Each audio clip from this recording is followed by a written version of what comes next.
Maagang dumating si Nathan sa opisina gaya ng nakagawian.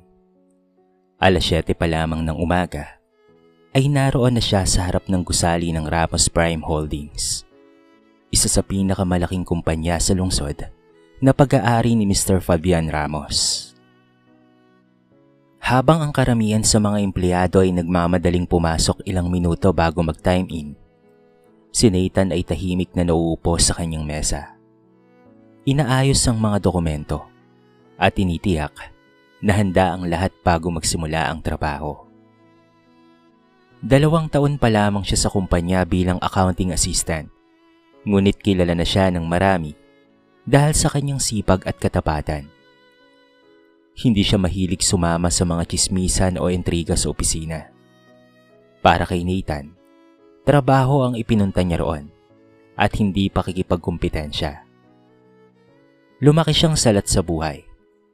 Namatay ng maaga ang kanyang ama, habang ang kanyang ina naman ay naglalaba at nagtitinda ng kakanin upang may taguyod ang kanilang pamilya. Dahil dito, maaga niyang natutunan ang halaga ng bawat sentimo. Anak, tandaan mo ha, madaling kumita ng pera sa maling paraan.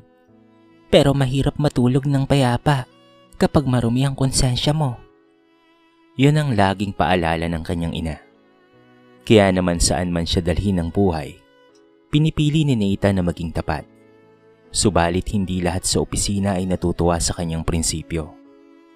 Sa accounting department, may 3 empleyadong malaki ang impluwensya. Si Crisel, isang accounting staff na matagal nang nagtatrabaho sa kumpanya. Si Edmond, ang accounting supervisor. At si Jay naman, ang account officer. Madalas silang magkasama, sabay mag-break at halos sila rin ang nagdidikta ng takbo ng departamento. Ngunit kapansin-pansin kay Nathan ang kakaibang sistema ng 3. Madalas silang malate ngunit walang memo. Mahahaba ang kanilang lunch break at kung minsan ay maagang umaalis kahit hindi pa tapos ang oras ng kanilang trabaho. Sa kabila nito, sila pa ang nakakatanggap ng malalaking incentives. Isang hapon, habang inaayos ni Nathan ang liquidation reports, napansin niyang may ilang resibo na magkakapareho ang serial numbers, ngunit magkaiba ang halaga. Napakunot noo siya. Baka nagkamali lang sa encoding, bulong niya sa sarili. Ngunit nang suriin niya ang iba pang dokumento, mas marami pa siyang nakitang hindi tugma. May mga reimbursement na walang sapat na supporting documents. May suppliers na tila hindi naman aktibong nakikipagtransaksyon sa kumpanya, ngunit patuloy na nakakatanggap ng bayad. Hindi niya kaagad ito pinansin. Ayaw niyang magbintang ng walang sapat na batayan. Kinabukasan, lumapit siya kay Edmond. Sir Edmond, baka po may mali lang sa filing. May napansin po kasi akong magkakaparehong resibo dito. Agad na nagbago ang ekspresyon ni Edmond. Bakit mo ba pinapakialaman yan ha? Trabaho ko na yan. Malamig nitong sagot. Concerned lang po ako. Para tama po ang records. Huwag kang masyadong bibida-bidahan, Nathan. Gawin mo na lang kung ano ang talagang nakatalaga sa'yo. Tahimik na bumalik si Nathan sa kanyang mesa. Mula noon, ay napansin niyang tila nag-iba ang pakikitungo sa kanya ng 3. Kapag papasok siya sa pantry, biglang tumitigil ang kanilang usapan. Kapag may group activity, madalas siyang hindi isinasama. Unti-unti siyang inilalayo ng mga ito sa ibang mga empleyado. Isang araw, nadatnan niyang nagtatawanan sina Crisel at Jay. Yan ang paboritong empleyado ng management, mapanoy ang sabi ni Crisel. Baka susunod niyan, supervisor na rin yan, dagdag ni Jay habang nakangisi. Hindi sumagot si Nathan. Sanay na siyang baliwalay ng mga ganoong komento. Ngunit para kina Crisel, Edmond at Jay, isa ng malaking banta si Nathan. Alam nilang kapag nagpatuloy ang binata sa pagsusuri ng mga dokumento, maaaring mabunyag ang matagal na nilang itinatagong anomalya. At isang gabi, matapos makauwi ang karamihan sa mga empleyado, lihim na nagtipon ng 3 sa conference room. Hindi na pwedeng manatili si Nathan dito, mariing sabi ni Edmond. Tama. Sang-ayon naman ni Crisel. Kapag nagtagal pa siya, tayong lahat ang mapapahamak. Tahimik na tumango si Jay. Kung ganun, malamig na sabi ni Edmond. Kailangan na nating mauna, bago pa siya. Hindi nila namalayang may isang taong nakarinig sa huling bahagi ng kanilang pag-uusap. At yun ay walang iba, kung hindi si Nathan. Hindi sinasadyang narinig ni Nathan ang huling bahagi ng pag-uusap ni na Edmond, Crisel at Jay. Habang papunta siya sa records room upang ibalik ang ilang dokumento. Napatigil siya sa paglalakad. Bahagya niyang sinilip ang conference room, ngunit hindi niya na itinuloy. Ayaw niyang mapagbintang ang nakikinig sa usapan ng iba. Ganun pa man, hindi na nawala sa isip niya ang narinig. Pag-uwi niya ng gabing iyon, hindi siya mapakali. May mali talaga, pulong niya habang nakatanaw sa maliit nilang bahay. Napansin ng kanyang inang si Aling Rosa ang kanyang pag-aalala. May problema ba sa trabaho, anak? Ngumiti si Nathan kahit pilit. Ay, wala po, Nay. Napagod lang po siguro ako. Ayaw niyang dagdagan pa ang iniisip ng kanyang ina. Kinabukasan, tila normal ang lahat sa opisina. Nakangiti pa si Crisel nang batiin siya. Good morning, Nathan. Bahagyang nagtaka si Nathan. Hindi naman ito karaniwang nangyayari. Ngunit makalipas lamang ang 2 araw, biglang ipinatawag si Nathan ng Human Resources Department. Pagpasok niya sa opisina ng HR, naroon sina Edmond, Crisel, Jay at ang finance manager. Nathan, may nais lang kaming linawin. Seryosong bungad ng HR officer. Inaakusahan kang responsable sa pagkawala ng ilang original liquidation documents at may nakita ring hindi otorisadong pagbabago sa ilang accounting entries. Nagulat si Nathan. Po? Hindi po maaari. Wala po akong ginawang ganon. Inilapag ni Edmond ng isang folder sa mesa. Nakita ang mga dokumentong ito sa drawer mo. Lalong nanlaki ang mga mata ni Nathan. Imposibleng mapunta roon ang mga dokumentong iyon. Sir, hindi po akin ang mga yan. Hindi ko po alam kung paanong napunta sa mesa ko yan. Ngunit tila nakapagdesisyon na ang lahat. May mga printed screenshots pa umano ng system access logs na nagpapakitang account ni Nathan ang ginamit sa pagbabago ng records. Hindi alam ni Nathan na ilang araw bago yon ay lihim na kinuha ni Jay ang password na minsang isinulat niya sa isang notepad habang nagmamadali. Pinaghandaan ng 3 ang lahat. Sa sumunod na linggo, isinailalim si Nathan sa formal na investigasyon. Paulit-ulit niyang ipinagtanggol ang kanyang sarili.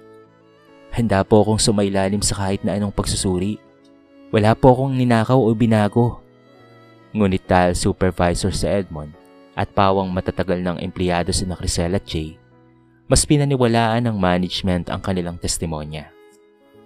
Masakit para kay Nathan ang nangyayari. Pakiramdam niya ay unti-unting gumuho ang lahat ng pinaghirapan niya.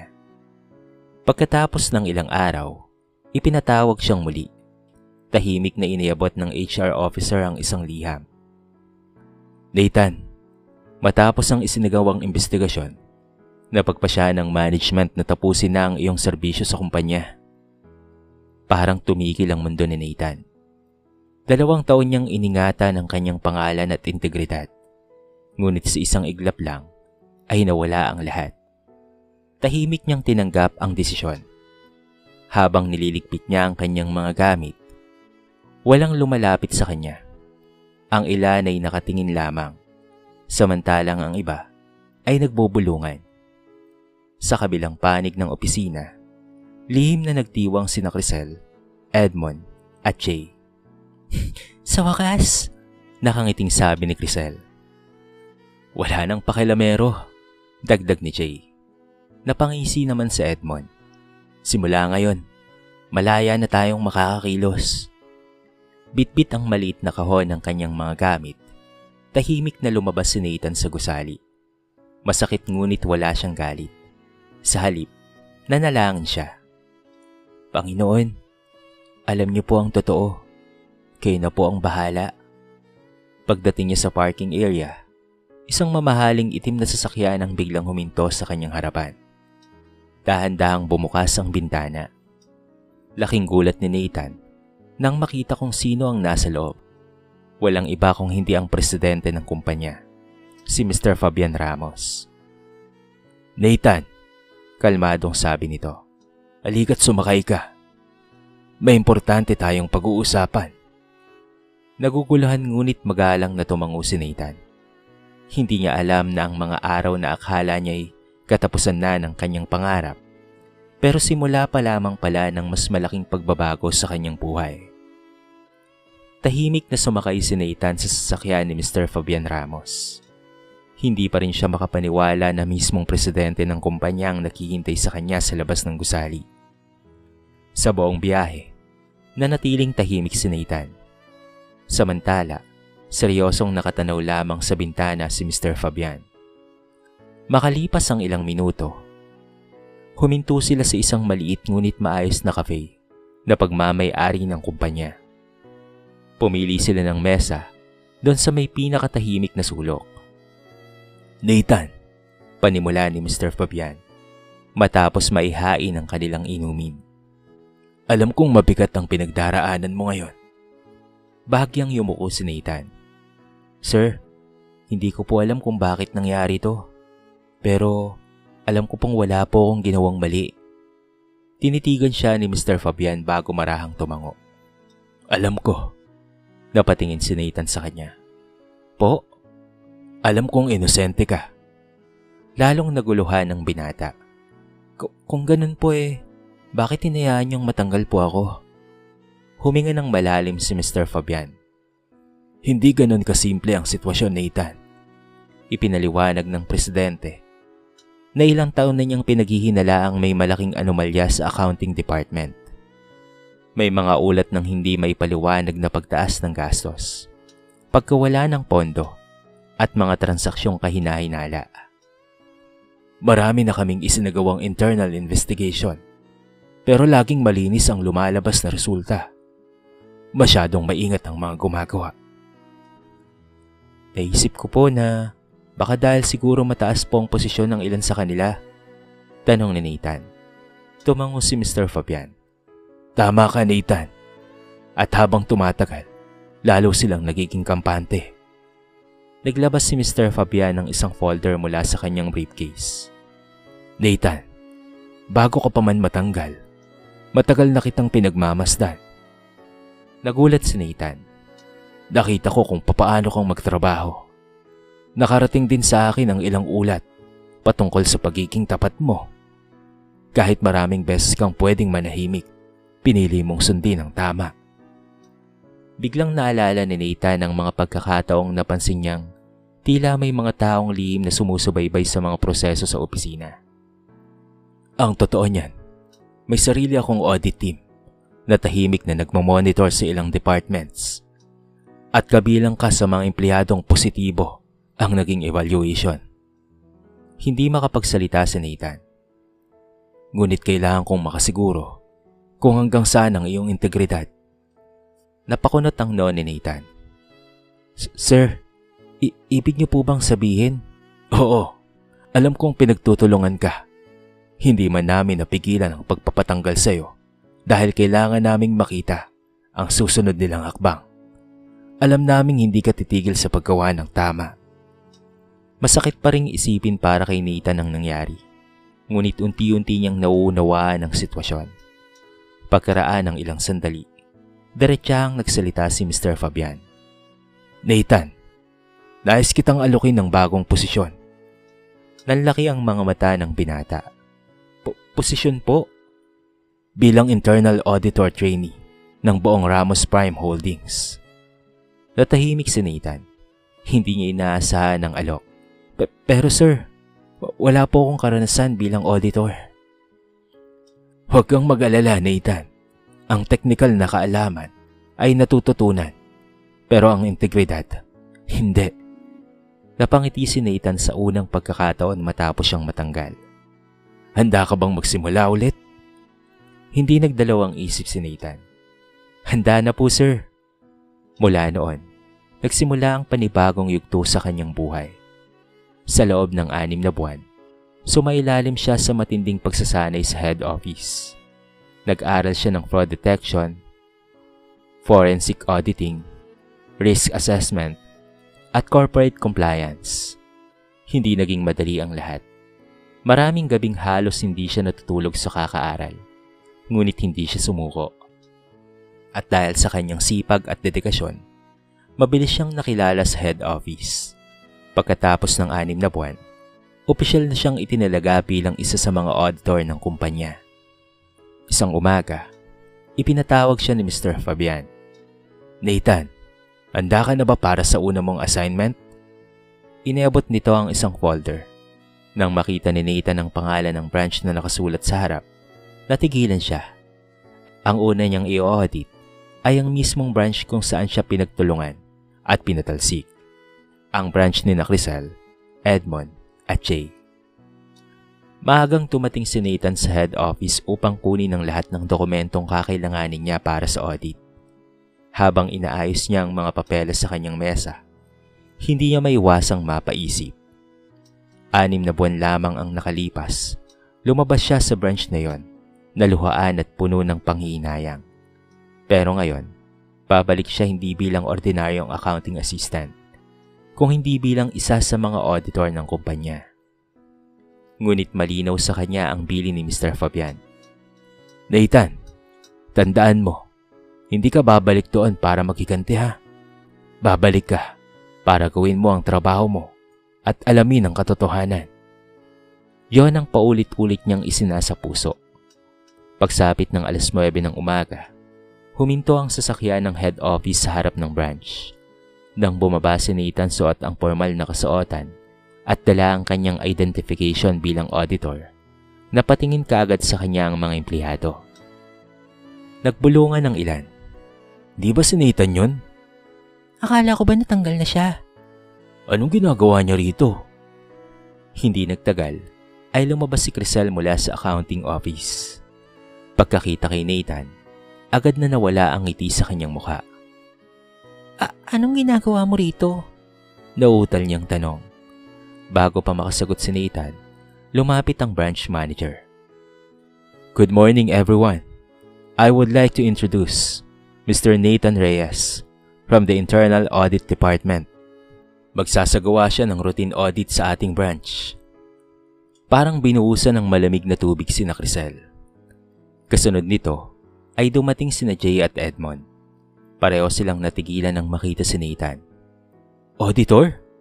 Hindi makapaniwalang sambit ni Jay. Ngunit nanatiling kalmado si Nathan. Good morning po sa inyong lahat. Sana'y maging maayos ang ating koordinasyon sa susunod na mga araw. Wala ni katiting na yabang sa kanyang tinig. Sa unang araw ng audit, sinimulan ni Nathan ang regular na pagsusuri ng mga financial reports, liquidation records, reinvestment files, at supplier transactions. Noong una ay pilit na nagpakita ng pagiging kalmado si Crisel, Edmond, at pati na rin si Jay. Baka random audit lang ito, bulong ni Crisel. Oo nga, huwag tayong mataranta, sagot ni Edmond, kahit bakas na ang kaba sa kanyang mukha. Ngunit habang tumatagal ang audit, napapansin nilang lalong nagiging mausisa si Nathan. May mga dokumentong pinapabalikan niya kahit ilang taon na ang nakalipas. May mga supplier na kanyang pinapa-verify.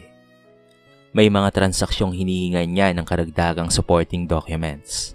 At higit sa lahat, tila alam ni Nathan kung saan siya dapat tumingin. Isang hapon, habang sinusuri niya ang reinvestment records, napansin niya ang paulit-ulit na pangalan ng isang supplier. Nagtaka siya dahil pare-pareho ang format ng mga invoice at halos magkakalapit lang ang petsa ng mga transaksyon. Humingi siya ng master file ng supplier. Makalipas ang ilang oras, napansin niyang hindi tugma ang tax identification number sa rehistradong pangalan ng supplier. Dahil dito, agad siyang nagsagwa ng karagdagang verifikasyon. Kinabukasan, nagpatawag siya ng meeting. Kailangan ko pong makita ang lahat ng original receipts at supporting documents para sa mga transakyong ito. Mahinaon niyang sabi. Nagkatinginan sina Crisel, Jay at Edmond. Nasa storage po siguro. Mabilis na sagot ni Crisel. Pakihanap na lamang po kaagad, tugon ni Nathan. Nang gabing iyon, lihim na nagtipon muli ang tatlo sa conference room. Hindi normal ang audit na ito, kinakabaang sabi ni Jay. Parang may alam siya, dagdag ni Crisel. Mahigpit namang napakuyom sa Edmond. Hindi tayo pwedeng mabuking. Kailangan nating gumawa ng paraan. Ngunit hindi nila alam na huli na ang lahat. Sapagkat sa mismong araw na yon, habang sinusuri ni Nathan ang lumang mga files, ay may natagpuan siyang mga dokumentong matagal nang naitago. Mga resibo, mga voucher, at mga perma. Mga ebidensyang direktang may ugnayan kina Crisel, Jay, at Edmond sa malawakang anomalya sa kumpanya. Sa unang pagkakataon matapos ang maraming taon, nagsimulang lumitaw ang buong katotohanan. Hindi kaagad nagsalita si Nathan matapos makita ang mga dokumentong natagpuan niya sa archive room. Tahimik niya munang sinuri ang bawat resibo, mga voucher, at liquidation reports. Habang mas lalo niyang pinag-aaralan ng mga papeles, mas lumilinaw naman ang matagal ng hinala ng pamunuan. Maraming dokumento ang may magkakatulad na pirma, ngunit magkakaiba ang sulat kamay. May mga supplier na paulit-ulit na lumalabas sa records, ngunit wala namang pisikal na opisina. Ang ilan sa mga reimbursement claims ay para sa mga seminar at meetings na hindi naman pala naganap. Masusing inihambing ni Nathan ang lahat ng datos sa mga electronic records ng kumpanya. Doon niya natuklasan ang mas nakakagulat na katotohanan. Sa loob ng halos 3 taon, sistematikong niloloko ni Crisel, Edmond at Jay ang kanilang kumpanya. Gumagawa ang mga ito ng peking supplier upang makapaglabas ng pondo. Nagpapasa sila ng mga huwad na resibo at nagmamanipula ng financial reports upang magmukhang lehitimo ang mga transaksyon. May mga pagkakataon ding dinodoble nila ang reimbursement ng ilang mga gastusin at hinahati-hati ang halaga upang hindi mapansin ng auditing system.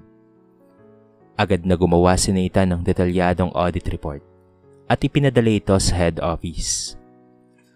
Makalipas ang 2 araw, dumating sa branch ang Special Investigation Team mula sa punong tanggapan. Nagulat ang buong opisina nang ipinatawag sina Crisel, Jay, at Edmond doon sa conference room. Naroon din si Mr. Fabian Ramos, ang may-ari ng kumpanya. Hindi may tago ng tatlo ang kanilang kaba. Nais naming marinig ang inyong mga paliwanag hinggil sa mga natuklasan sa isinagawang audit. Seryosong bungad ng isa sa mga investor. Isa-isang inilatag ang mga ebidensya, mga peking invoice, mga altered financial records, at mga bank transactions. Pati na rin mga electronic access logs na nagpapakitang iisang computer lamang ang ginamit sa paggawa ng maraming kahinainalang entries. Dahil doon ay namutla si Crisel. Hindi makatingin ng diretso si Jay, samantalang si Edmond ay pilit pa ring nagpapanatili ng kanyang composure. Wala kaming kinalaman dyan, mariing sabi ni Edmond. Baka may ibang taong gustong manira sa amin. Ngunit agad na inilabas ni Nathan ang isa pang dokumento, isang authorization form na may orihinal na pirma ni Edmond at kalakip na email approvals mula sa account ni Jay. Nakasaad din sa records na si Crisel ang naghahanda ng karamihan sa mga transaksyon. Tahimik ang buong silid.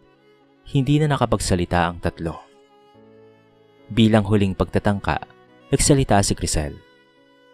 Nakikiganti lang si Nathan dahil natanggal siya noon.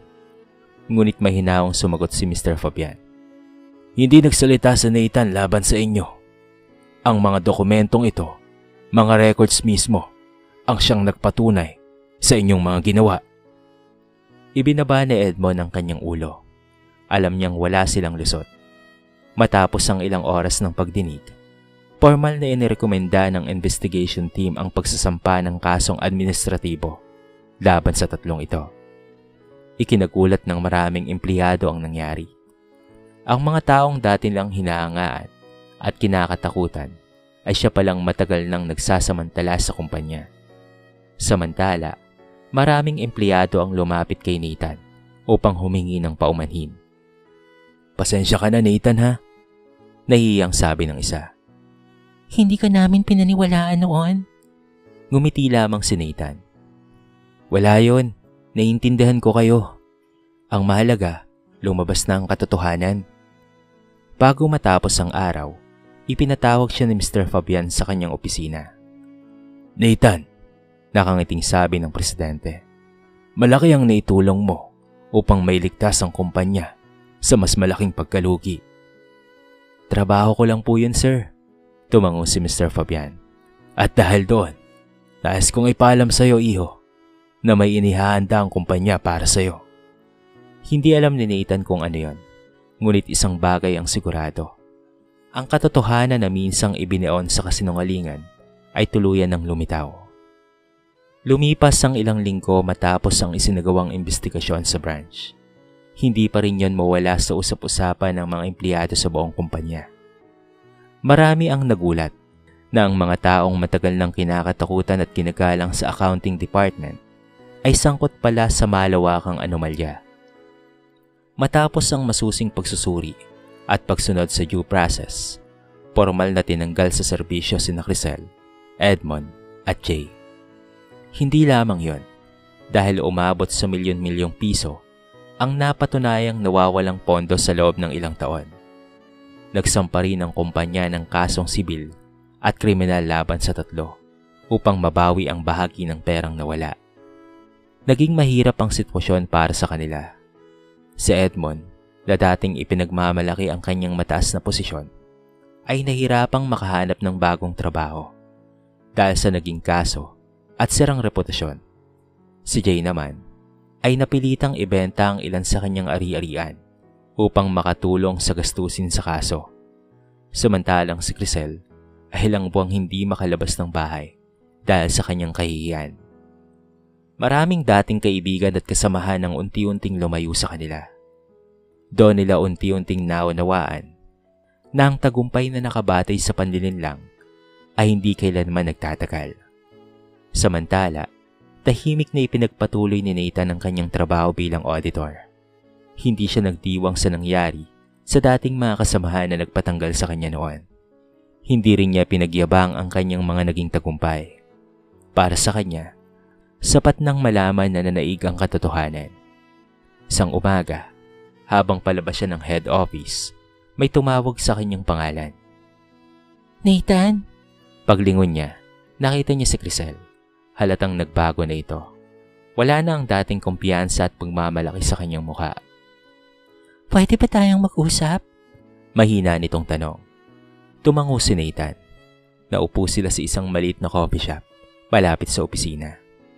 Ilang sandali munang nanahimik si Crisel bago nagsalita. Gusto ko lang na humingi ng tawad. Napatingin si Nathan sa kanya.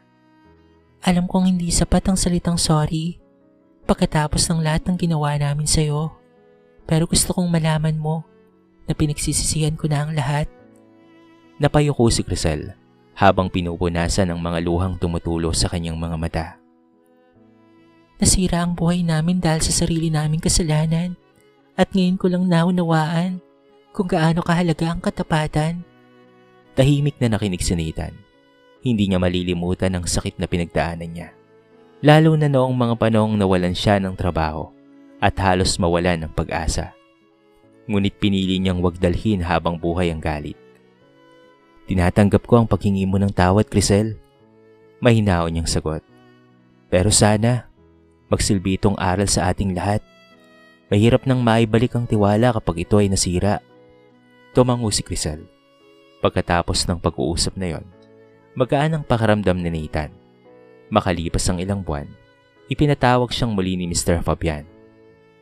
Nathan, nakangiting sabi ng presidente.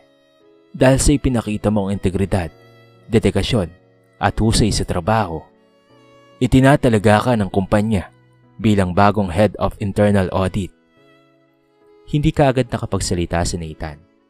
Naalala niya ang mga araw na lumabas siya sa kumpanya, dala ang isang kahon ng kanyang mga gamit. Iniisip na tapos na ang lahat. Ngunit hindi pala iyon ang wakas. Minsan, maaaring manaig pansamantala ang kasinungalingan. Ngunit sa tamang panahon, ang katotohanan at katapatan pa rin ang siyang magtatagumpay. At yon ang pinatunayan ng buhay ni Nathan.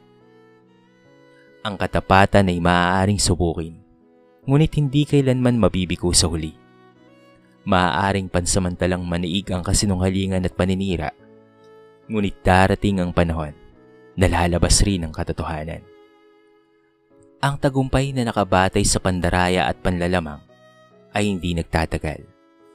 Anumang maling gawain ay may kaukulang kapalit at pananagutan. Huwag mawalan ng pag-asa sa gitna ng kawalan ng hustisya. Tulad ni Nathan, ang pagtitiis, pananalig at pagpili sa tamang landas ay maaaring magbukas ng mas magandang oportunidad. Ang pagpapatawad ay tanda ng tunay na lakas ng pagkatao. Bagaman hindi madaling kalimutan ang sakit na dulot ng iba, ang pagpapatawad ay nagbibigay ng kapayapaan sa sarili. At ito ang pinakaaral ng kwento. Maaaring pansamantalang maniig ang kasinungalingan, ngunit ang katotohanan at katapatan ay laging nagtatagumpay sa tamang panahon.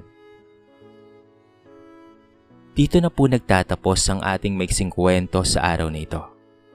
Sana po ay nagustuhan nyo. At sana po ay kinapulutan nyo ng maraming aral.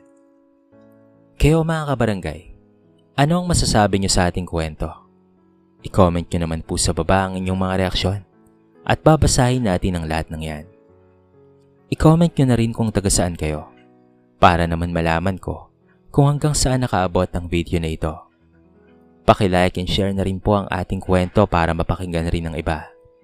At kung bago ka pa lamang sa ating channel, baka naman pwedeng pakihit ang subscribe button at bell notification button para palagi kang updated sa mga bago nating upload na katulad nito. So paano mga kabarangay? Hanggang sa muli.